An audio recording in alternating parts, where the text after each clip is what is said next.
So now that the H-1B visa quota has been reached, the second lottery is over, a lot of employers and applicants are asking what they can do between now and October 1st of 2023, where the fiscal year starts again for H-1B visas, what they can do now to be able to work and live in the United States. And this is exactly what I'm going to cover in this video. So if you're interested in this topic, I'll see you on the other side. Hello everybody, and welcome back to our Immigration channel. This is a place where we get the most up-to-date immigration news, immigration information, and everything else that you need to make your immigration journey less stressful.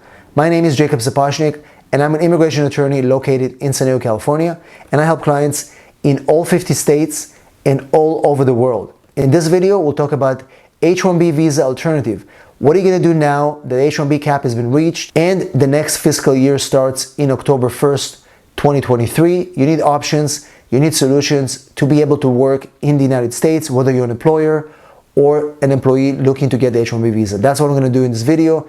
Make sure you stick to the end. I'm going to talk about many options. Before we do that, if you're here for the first time, don't forget to subscribe to our channel, click the notification bell so you don't miss any of our videos, and also give us a big like so YouTube will be able to show this video to more people just like you.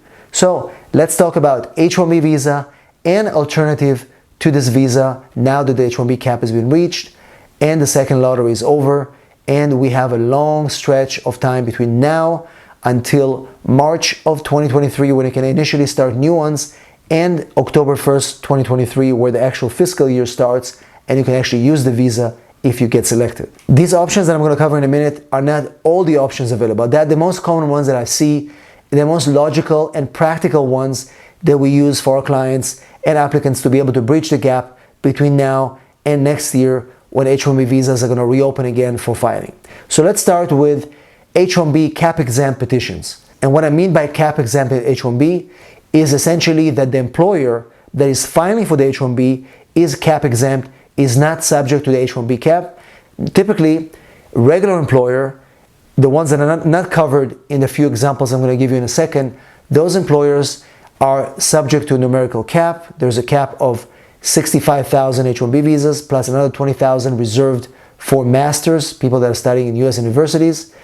But if you're not subject to this cap, if you're an employer that is exempt, you can file H-1B visas anytime. What is an H-1B cap-exempt employer? Number one, you're an institution of higher education, like a university or college. If you are such an employer, if you're a university, for example, you can file for an H-1B employee to work on campus in your university and you're not subject to the H-1B cap. Number two, if you're a nonprofit entity and you're related or affiliated with an institution of higher education, you're also exempt from the cap and you can file for the H-1B visa anytime. And I give an example where we had a client.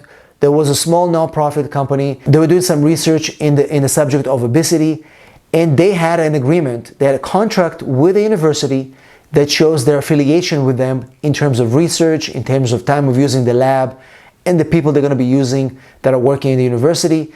And that particular company qualified as a cap exempt. It's not enough to be just no profit. You have to be affiliated with an institution of higher education.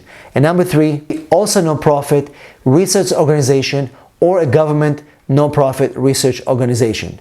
Those three employers categories can qualify for cap-exempt H-1B and can file for H-1B visas even now without being subject to the cap. The next one visa is the O-1 visa or P-1 visa for extraordinary ability athletes or business people. O-1 visa and P-1 visas are reserved for individuals that have extraordinary ability in business, education, arts, and athletics. Example of a recent O-1 visa that we've done for a business person, it was somebody that had a startup in their own country. They came to the United States to be able to join another big company here that were seeking their expertise in a particular field, and they filed for their H-1B visa. Unfortunately, the applicant was not selected in the lottery, and he tried it twice, and so they've decided to file for his O-1 visa. He was able to show a track record in building a startup in his home country. He was a known speaker in that field. He was a judge in competitions. He had a very high salary working before he came to the United States. And so we were able to qualify for the O-1 visa. As soon as we knew that he didn't get selected in the lottery, we filed for the O-1 visa. It wasn't an issue. So it's not going to be available for everyone, But if you meet that standard, if you meet the exceptional ability standard, you can do that as well, and you don't have to wait for the cap to reopen again next year. The next category is TN visa for Canadian or Mexican nationals. The TN visa is a work visa that is eligible for people from Mexico or Canada under the NAFTA trade agreement. This is based on a list of occupations like engineers, architects, accountants, lawyers, designers. Quite a few occupations are on that list. If you're Canadian or Mexican, you can apply for this visa. The nice thing about the TN visa, unlike the O1 visa or the H1B visa, is a TN visa for Canadians that can apply directly at the port of entry.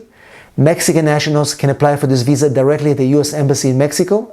And typically, they can get those visas in less than a month if you're a national of Mexico. And if you're Canadian, you can get this visa right there the same day at the border.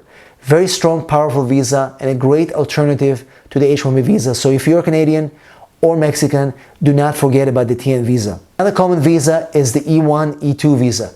So if you're national of a treaty that is listed between the US and many other countries, most European countries, Canada, Mexico, and for example, Australia and New Zealand, they qualify for the E1, E2 visa. E2 visa is an investor visa.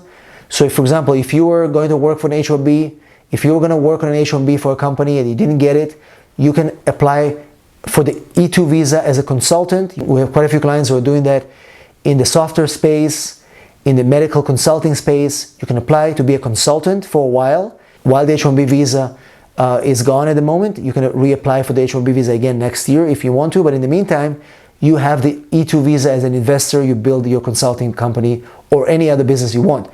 For the E1 visa, it's a trade visa. So for example, if you have a business that is trading in technology, your company has ideas, you have proprietary knowledge that you're doing, or you're trading physical goods, you can apply for an E1 visa, come to the United States, be here, live here, and at the same time, the company that you want to work for in the future can apply for the H-1B visa next year when the cap will open. So don't forget, if your country is part of the E1, E2 treaty, it's a great visa to bridge the gap as well. If you're a student, so for example, you're about to graduate, your company filed for your H-1B visa, you were not selected in the cap, now you have OPT, 1 year to work post-graduation, and if you're a STEM student, you have 24 more months to be able to work in your profession, in the area of your studies. So a lot of our software engineers, scientists who were not selected in the H-1B visa category this year are now able to work on their OPT, specifically on the extended STEM OPT,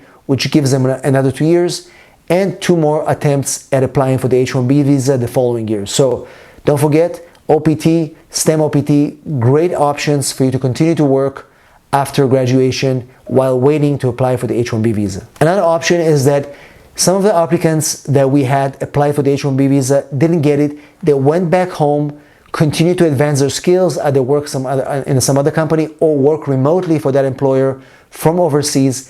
And at the same time, the employer is filing directly for the green card. If you're applying for an EB2 green card because the applicant has a master's degree and some years of experience, or for the EB3 category, which is one of the most common green card applications that we do, applicant has a bachelor degree plus up to 5 years experience, you can apply for the green card directly. You don't have to get a work visa. So even if the applicant decided to leave the country, to wait out that 1 year, you can apply for the green card and help that applicant to come back to the United States in the future. Or some of them, they go back to school, they apply for a master's degree, and while they're in school, you can pursue their application for a green card directly. It's okay, it's doable, it's very effective, and a lot of employers like to do that to be able to secure those applicants to work for them in the future. So hopefully these options are helpful and give you a little bit of an idea of what you can do now that the H-1B cap is gone, second lottery is over, and you were not selected, and you don't want to wait again until October 1st, 2023. These are the best options for you to pursue. So if you have any questions, let me know in the comments below. If you do need my help with any of these options that I mentioned to you, O1, TN, E2, EB3, this is what we do best. Text me, 619-483-4549. I'm here to help you. Thank you for watching, and I'll see you in the next video.